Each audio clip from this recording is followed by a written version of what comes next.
കൊല്ലം കുറ്റിച്ചിറയിൽ തടിമില്ലിൽ തീപിടുത്തം. പുലർച്ചെ 4 മണിയോടെയാണ് തീപിടുത്തമുണ്ടായത്. ഫയർഫോഴ്സ് എത്തി തീയണയ്ക്കാനുള്ള ശ്രമം തുടരുകയാണ്. വിവരങ്ങളുമായി കൊല്ലത്ത് നിന്ന് മനോജ് ഉണ്ട്. മനോജ്, തീ പൂർണ്ണമായും അണക്കാനായിട്ടുണ്ടോ ഇപ്പോൾ? തീ നിയന്ത്രണ വിധേയമാണ് എന്നാണ് അറിയാൻ സാധിച്ചിട്ടുള്ളത്. കുറ്റിച്ചിറയിലുള്ള തടിമില്ലാണ് പുലർച്ചെയോടെ തീപിടുത്തം ഉണ്ടായത്. 4 മണിയോടെ തീ പിടിക്കുകയായിരുന്നു. ഉടമയുടെ വീട് ഇതിനടുത്ത് തന്നെയാണ്.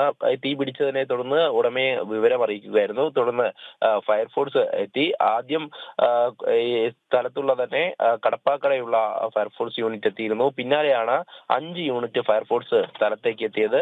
അതിനുശേഷം തീ നിയന്ത്രണ വിധേയമാക്കാൻ രാവിലെയോടുകൂടി തന്നെ സാധിച്ചിട്ടുണ്ട് എന്നാണ് അറിഞ്ഞത്. എന്തായാലും ഈ അബ്ദുൾ റഷീദിന്റെ, അതായത് കുറ്റിച്ചിറ സ്വദേശിയായിട്ടുള്ള അബ്ദുൾ റഷീദിന്റെ ഉടമസ്ഥതയിലുള്ള മില്ലിലാണ് ഇങ്ങനെ തീപിടുത്തം ഉണ്ടായിട്ടുള്ളത്. തടിമില്ലായതുകൊണ്ട് തന്നെ പെട്ടെന്ന് തീ പടരുകയായിരുന്നു. ഇതിന്റെ കാരണം വ്യക്തമല്ല. ഷോർട്ട് സർക്യൂട്ട് ആണോ എന്നുള്ളത് പരിശോധിച്ചു വരികയാണ്.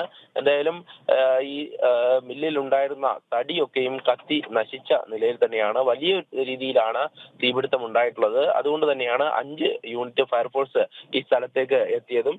എന്തായാലും തീ ഇപ്പോൾ നിയന്ത്രണ വിധേയമാക്കാൻ സാധിച്ചിട്ടുണ്ടെന്നാണ് അറിയാൻ സാധിച്ചത്. മനോജാണ് കൊല്ലത്ത് നിന്ന് വിവരങ്ങൾ നൽകിയത്. കൊല്ലം കുറ്റിച്ചിറയിലാണ് തടിമില്ലിൽ തീപിടുത്തമുണ്ടായത്.